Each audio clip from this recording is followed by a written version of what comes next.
Vision, seeing with our eyes the people and the things around us, our reality. In a mirror, seeing ourselves and where we have come from, our past. Through the Hubble telescope, seeing 12 billion light years away, unimaginable. For the vision impaired, seeing through our other senses. Vision, an ability or imagination to think about or plan the future for the way things might be. Before we discuss Vision 2020 with our lineup of respected and highly motivated guest pharmacists, let's take a moment to explain FIP and the community pharmacy section. FIP, through associations and individual pharmacists and pharmaceutical scientists, and representing 3 million practitioners, brings together people committed to improving global health. One of the several interest groups and sections of FIP is the Community Pharmacy Section, CPS. The section seeks to be another touch point for community pharmacists to help them in the delivery of medicines, health products, and services that will improve medicine use and advance patient care. One recent project developed by the section has been Vision 2020, led by Emma Polino of Portugal, a look into the near future of and to highlight the key components in community pharmacy practice. In this video, 10 internationally recognized pharmacists will speak to each of these key components.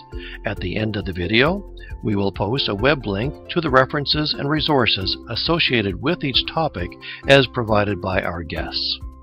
The Community Pharmacy section sincerely thanks our guests for sharing their time, knowledge, and opinions on the CPS Vision 2020.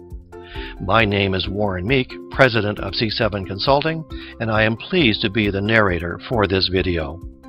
Our next guest is Dr. Claire Anderson in the United Kingdom, speaking on education and continuing professional development.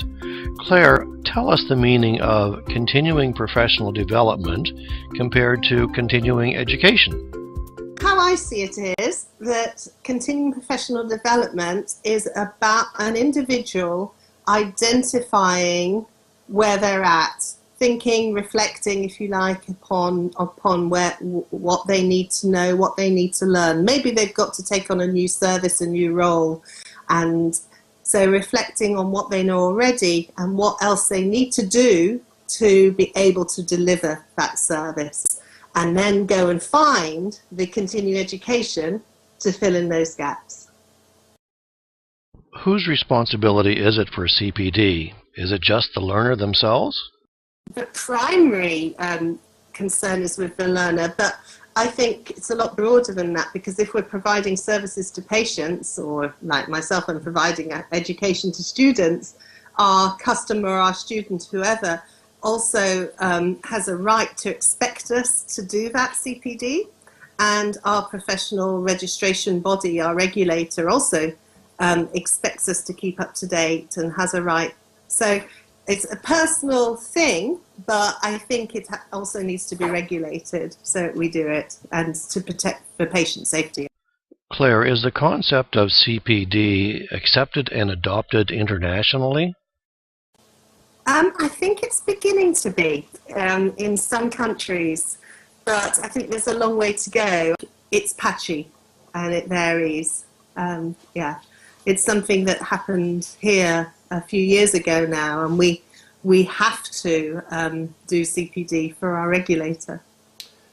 But I think that's as a regulated concept. Lots of people do it in other countries. It's just not regulated and systematic. I suppose that's the difference. We hear the phrase lifelong learning. Is that measurable, or does it matter? I think it's important that we're always learning, because things are always changing, and in pharmacy particularly, there's always something new. There's a new service to provide, there's new medicines on the market, new ways of doing things. So we can't stand still. New diseases to treat, and different ways of doing things. So, but whether it's measurable as such, it's probably measurable in a qualitative way, but whether it's measurable in a quantitative way, I would be less sure, really. I don't know if anybody's attempted to do that. Going back to my role as a professor, we have to make sure that our students are, that we give them the ability to be lifelong learners, that we don't fill them with contemporary knowledge, because that's going to be out of date in 10 years' time or even sooner. But we give them the skills to be lifelong learners. So we don't have to teach them absolutely everything about everything, but we give them, if you like, a toolbox and the knowledge to go and then find that development. What's the best way to maintain a linkage between universities and pharmacists who need this continuing professional development? Yeah, it's something that actually we've been thinking about quite a lot in my university at the moment, how we keep in touch with our alumni once they've gone and how we almost become something for them throughout their career. And if they do need to learn something, they can come back to us and do various courses that we could provide, if you like, massive online courses. We can provide support. We can provide a day's training on whatever, maybe assertiveness skills, something like that. But maintaining a much stronger link with our graduates going forward so that they come back to their alma mater for that training. We don't do that well enough, and I think it's something that we could do better.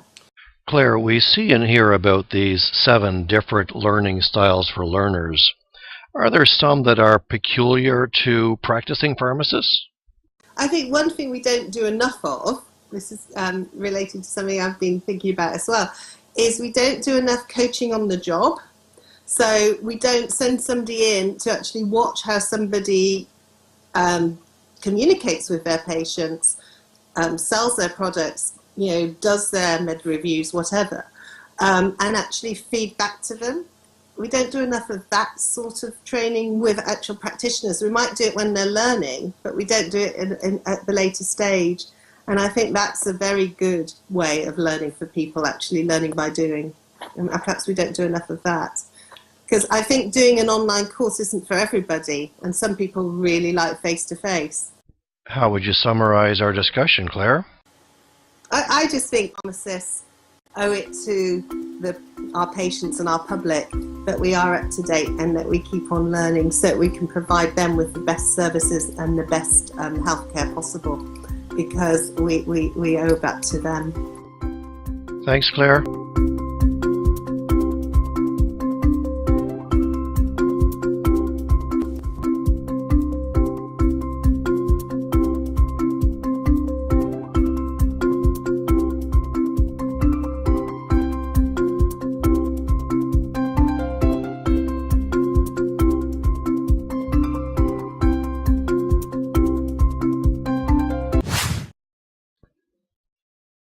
Nice slingshot, Blue Man.